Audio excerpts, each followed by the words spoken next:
Filipinas. Adentre um arquipélago de sonhos, onde praias intocadas se encontram com selvas exuberantes e cenários de tirar o fôlego. Nas Filipinas, a beleza natural é apenas o começo. Mergulhe em águas cristalinas para explorar recifes de corais e vida marinha colorida. Maravilhe-se com terraços de arroz e embarque em aventuras em ilhas remotas, com uma cultura rica e vibrante, culinária exótica em acomodações de luxo em ilhas particulares. As Filipinas prometem uma jornada memorável para os viajantes mais exigentes. Mongólia, mergulhe no último horizonte de liberdade, onde vastas estepes se estendem até o infinito. A Mongólia revela um espírito nômade em meio a paisagens impressionante, onde heranças milenares e tradições ainda florescem.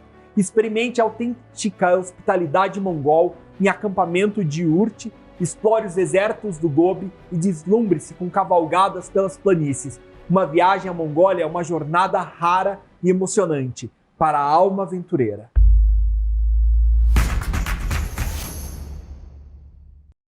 Seja bem-vindo a mais um episódio The Publisher, meu podcast aqui na Top View em parceria com a Rick Podcast, ambas empresas do Grupo Rick. Nessa terceira temporada, se você já escutou outros episódios, você sabe, nós estamos totalmente focado em destinos exóticos pelo mundo e a minha convidada é a embaixadora de viagens da Top View, Flávia Duque. Flávia, seja bem-vinda novamente. Muito obrigada, Iago. Hoje nós vamos falar de dois destinos muito incríveis, Filipinas e Mongólia. Filipinas, um arquipélago no Sudeste Asiático, conhecido por suas praias paradisíacas, rica vida marinha, vulcões, terraços de arroz e cultura diversificada. E Mongólia, um país na Ásia Central, famoso por suas vastas paisagens de estepes, cultura nômade, cavalos e a icônica experiência em Yurt, é isso? Yurt.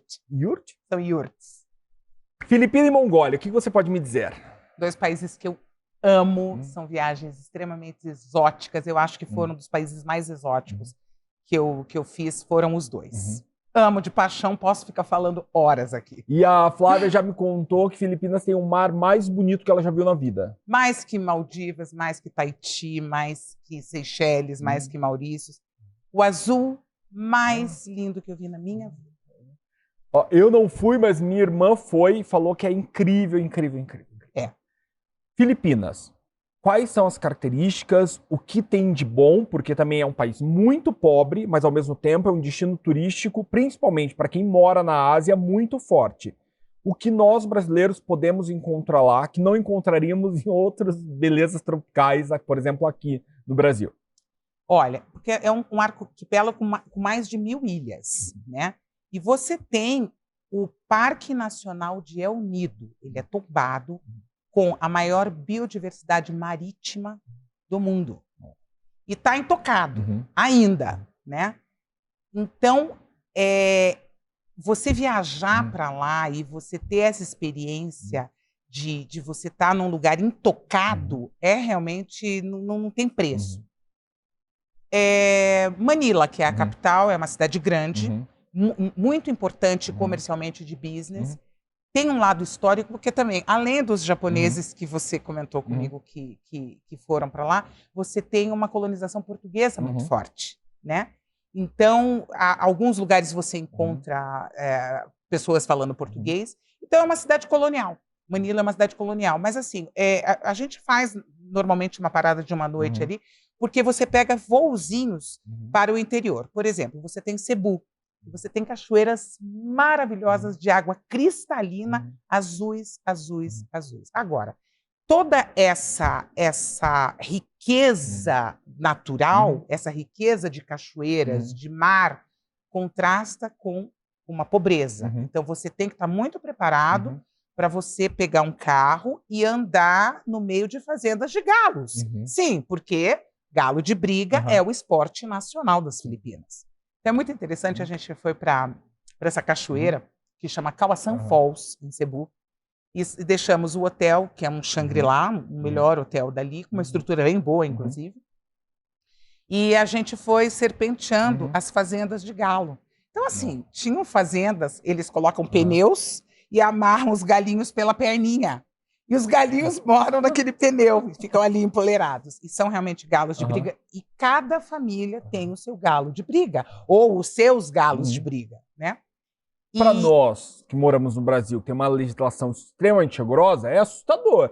Mas é uma questão cultural. Cultural. Para mim é assustador também, mas é cultural, né? Então, mas por quê? Porque aí você consegue ver essa diferença em termos de pobreza mesmo, né? Porque, na verdade, é uma subsistência aquele galo ali que dá para a família de 8, 10 filhos, né? Então, você contrasta, você tem Boracay, que é a Ibiza das Filipinas, que aí tem balada, um mar super bonito, mas o mar mais lindo é o mar de El Nido. Ali você tem praias maravilhosas, tem uma praia que chama Hayden Beach. Você fica, são 3 hotéis só dentro do Parque Nacional, e você anda de caiaque, ou você pega um barco e vai andando. São várias praias, várias. E essa Hayden Beach, ela é um furo entre duas rochas, e você mergulha para entrar nessa praia. Tem foto, né? Que tem foto, as pessoas... vou colocar. Não, e as pessoas na internet publicam muitas fotos desse lugar, né? Porque ali é verde. É um verde, assim, esmeralda. E tem, para mim, na minha opinião, da Rede Aman, que a gente está sempre falando, tem o Amanpulo. Porque a Rede Aman pode patrocinar esse podcast tranquilo. Vou falar com a Karime. A gente lança uma temporada gravada em loco. A gente vai para os locais para gravar. Com certeza, vou falar com a Karime. Então, ele tem um Amanpulo, que é uma ilha que chama Pamalicã. Você volta para Manila, pega o avião do próprio Aman e vem para Pamalicã, que dá mais ou menos 25 minutos de voo. E é uma ilha, ali sim, o mar mais azul. Mas ele não é um azul turquesa, ele é um azul claro. É um azul... Iabe, eu nunca vi um azul igual. Eu vou também pedir para a produção colocar a foto para vocês verem. É de cair o queixo. E eu tive uma experiência nesse hotel que foi muito interessante. A água, ela é translúcida e ela não existe onda, porque você está numa ilha, né? E a ilha é de água muito calma. E a gente viu um pôr do sol dentro da água. Então eu tenho um filme, também vou passar para a produção, que no pôr do sol ia do lilás ao laranja, ao dourado. Olha, foi um dos dias mais lindos da minha vida. Você que está escutando esse podcast, você vai escutar sempre a gente falando assim, foto. Por quê? Como ele é um podcast de viagem, você precisa assisti-lo. E vai estar disponível em todas as plataformas. Então, em vez de ficar só escutando no Spotify, no Deezer, no YouTube, vá lá, veja e assista, ok? Que daí a gente tá colocando todas as fotos dos lugares que nós estamos falando. Exatamente. E Mongólia, porque eu só conheço do filme. Mongólia é uma descoberta. Eu fui convidada para ir para a Mongólia porque eu fiquei em cima de um operador e eu dizia assim, o sonho da minha vida é ir para a Mongólia, o sonho. E ele disse assim, mas Mongólia? Sim, porque eu gosto de coisas exóticas, eu gosto de diferente. E eu queria muito fazer a parte, eu gosto muito de história, eu falei para você, pais historiadores, né? E a história de Gengis Khan e Kublai Khan sempre me chamou muita atenção. E eu queria ir para aquele lugar, eu queria saber tudo aquilo, né? E fui convidada para ir para a Mongólia e foi realmente uma grande surpresa, porque é um país também, é um reino, né? Mas ele ficou, na verdade, ele ficou muito tempo sobre a influência da União Soviética. Então, ele está independente, tem pouco tempo, tem... De 90? 90, é isso? Eu acho que sim, né? Quando caiu. Então, ele veio e... Desculpa, não é um reino, é uma democracia, tá? E assim, você começa a ver a cidade começando a se desenvolver, é budista, porque antes não podia ter religião, agora o budismo voltou com força total. Então você anda pela rua, aqueles monges andando, aquela coisa que eu adoro, né? Aqueles monges andando e te dando bênçãos, aquilo é muito interessante. Mas a experiência mais incrível que existe na Mongólia está no interior, que é o deserto de Gobi. O que mais na Mongólia chama a tua atenção? Assim, o povo é um povo muito resiliente e tira leite de pedra literalmente. Eles são mais escuros, né? E eles têm realmente o olho um pouco mais achatado. Mas eles são altos, eles são bem altos. E a característica do deserto de Gobi, que eu ia te falar, é porque você pode fazer uma experiência que, para mim, foi das coisas mais interessantes. Você fica numa... Porque eles são nômades. Como era Kublai Khan, toda a parte da história das expedições que eles vieram conquistando. Na verdade, até um tip aqui. Kublai Khan foi o maior conquistador do mundo. Ele chegou até Istambul. Ele foi mais conquistador, maior conquistador do que Alexandre Grande, que foi o segundo. Então, assim, e isso a gente não chega pro Ocidente, pra gente. Isso não chega, né? Então, essa parte, eles eram nômades. Então, eles pegavam as suas tendas, iam para a próxima, e assim eles foram conquistando. E é um país hoje, muito grande ou não? É um país enorme. Ele é enorme, ele é enorme. Com muito deserto. E eles tiram leite de pedra por quê? Porque o deserto, ele migra, né? Então, eles são nômades porque eles pegam seus iurtes e vão para o lugar onde está propício para você criar cavalos, os cavalos mongóis, né? Da onde eles tiram leite da égua e fazem uma espécie de iacute. É interessantíssimo. Eu tive uma experiência de ir no iurte de uma família e ela estava cozinhando esse leite e, obviamente, que você é convidado, né? E você vai tomar, e eu tomei, e é quase um iacute, né? E ali ele tinha os cavalos mongóis que ele criava. E a família sobrevive disso. E os filhos sempre vão para a capital para estudar. E fica o casal nômade. E tem um senhor que ele é um visionário. Ele estudou, ele fez Harvard, ele morou muito tempo nos Estados Unidos, e ele voltou para a Mongólia quando abriu para resgatar esse turismo. O que ele fez? Ele foi para o deserto de Gobi e montou um hotel que é virtuoso, que chama Three Camel Lodge. Ele abre somente na primavera e no verão, porque o inverno é muito rigoroso. E ele fez iurtes. Mas são iurtes, assim, extremamente confortáveis, com amenidades búlgari, mas não tem luxo, assim, de grandes coisas. Mas é um lençol delicioso. E são móveis talhados pela comunidade local. Aquela coisa sustentável que a gente estava falando. E é muito interessante porque ele faz um iurte grande, onde está o teu quarto, e tem o iurte que é o banheiro, porque os iurtes, na verdade, não tem banheiro, mas ele fez essa tranquilidade de... E à noite é muito frio porque você está no deserto. Então tem aquelas lareiras de ferro, e à noite eles entram no seu iurte para colocar lenha para o seu quarto ficar quente. Não. E isso é luxo. E vou te dizer, uma das experiências mais emocionantes que eu tive na minha vida. Ele contratou a Orquestra Filarmônica da Mongólia para cantar. O canto grutural é um canto tombado pela Unesco.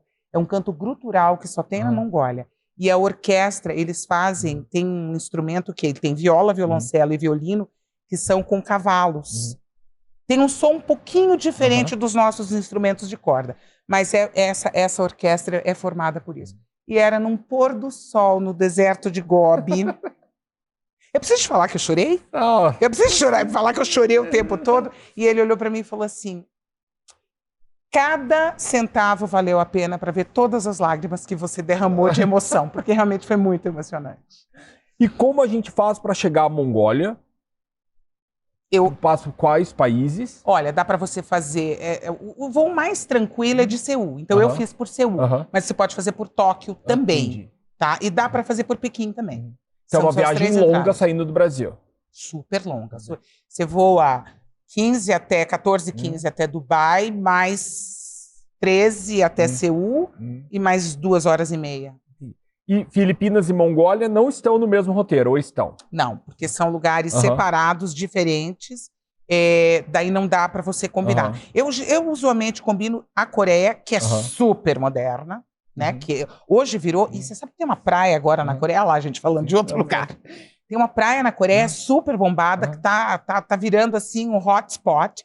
Então a Coreia hoje dá pra gente fazer um roteiro bacana de 7 dias e fazer 7 dias na Mongólia. A Coreia aprendeu uma coisa dos Estados Unidos, que é a indústria cultural, e essas séries coreanas estão fazendo a Coreia virar o hype. Tudo que o Japão foi na década de 90 e início dos anos 2000, a Coreia agora está ocupando esse lugar, porque culturalmente ela é muito mais presente do que outros países da Ásia, inclusive, né? Não, e Seul é uma coisa impressionante. A gente não está aqui falando, né? Mas enfim. É bônus, essa é a parte bônus. Mas, assim, os melhores DJs vão tocar, os melhores clubes, as melhores parties, assim, estão ali em Seul. Então, Seul tá, assim, bombando, é uma coisa. Então você combina Coreia do Sul com Mongólia e Filipinas você combina com o quê? Usualmente, eu acabo parando, de repente, em Bangkok, eu faço uma parada estratégica no meio, porque como ela tá isolada aqui embaixo, quando eu fiz com a Indonésia, eu fiz com Bali, porque daí a gente pegou um voo de Denpasar para Manila. Então, mas dá para você combinar com várias coisas. E como equilibrar essa exploração das praias paradisíacas e vida marinha muito rica de Filipinas com a autenticidade e aventura de Mongólia? Porque é uma aventura, né? É uma aventura. Eu acho que, assim, são para dois públicos diferentes, com perfis diferentes do que estão buscando. É aquilo que eu falei para você da entrevista que eu faço. Qual é a sua expectativa da sua viagem? O que você espera com essa viagem? E aí a gente vai desenhar. Então, assim, por exemplo, eu tenho um casal que é super aventureiro. E ela adora se enfiar em buraco, que eu chamo de buraco, né? Porque as Filipinas, na verdade, como é um país pobre, você passa muito perrengue, né? Você tem muito lugar que você diz, meu Deus do céu. Sim, mas eu acho que faz parte disso. Então você tem que ter esse espírito aventureiro. A Mongólia, idem, né? Só que as Filipinas, ela é mais contemplativa nesse sentido. A Mongólia, ela é mais aventureira. Por exemplo, você pode andar num cavalo, né, mongol no meio do deserto de Gobi. Preciso te dizer o que é essa experiência? É uma coisa, né? Então, são lugares diferentes, mas ambos lugares para se descobrir um outro lado do mundo. Pensando em Mongólia, é aventura, é meio selvagem até. Não tem, por exemplo, destinos urbanos muito fortes. Não é uma característica do país. Não, você tem a capital, que tem mais ou menos 200 mil habitantes, não mais que isso, tá? E você tem algumas cidades pontuais, mas ele é um país grande, mas é um país de população muito pequena. Então, é muito interessante, porque a gente foi no Museu Nacional. Iabe, é a coisa mais fofa do mundo, porque eles tentam... Porque, veja, os russos entraram arrebentando com tudo. Então, eles não têm nenhum material, não sobrou muito material cultural da história da Mongólia. Então, com os caquinhos, eles tentam montar. É a coisa mais amada, porque você vê eles tentando resgatar aquela história que foi tirada deles, sabe? Então,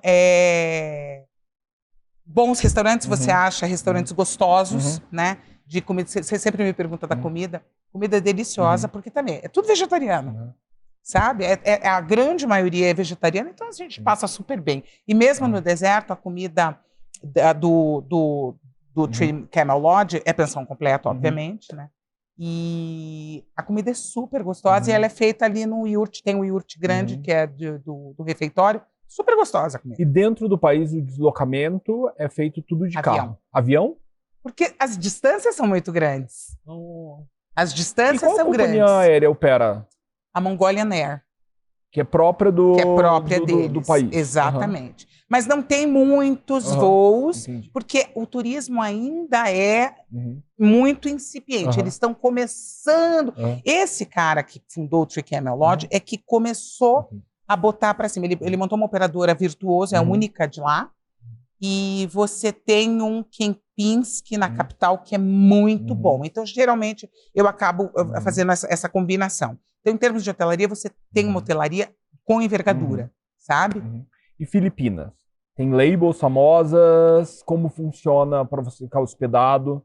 Assim, Manila você tem labels, você tem Nobu, você tem Península, Shangri-La, várias labels. Tem o Amampulo, que daí é uma ilha própria, né? E aonde todo mundo vai... Aí tem Boracay, que você tem o Shangri-La, e Cebu, o Shangri-La também. Então, assim, nas principais cidades você tem uma envergadura de hotelaria boa. No Parque Nacional de El Nido, você tem 3 hotéis de diferentes categorias. mas que são os únicos que podem estar ali dentro, porque você tem a experiência de mergulhar, de fazer os passeios todos e é compensação completa também. Então, é interessante, mas não são hotéis que eu diria para você, olha, super hotéis. Não, é a experiência de você estar dentro do Parque Nacional. E quais são atividades que nossos viajantes podem fazer? Tipo mergulho, snorkeling, trekking? Mergulho, mergulho de cilindro, mergulho de snorkeling, caiaque, natação, dá para você nadar.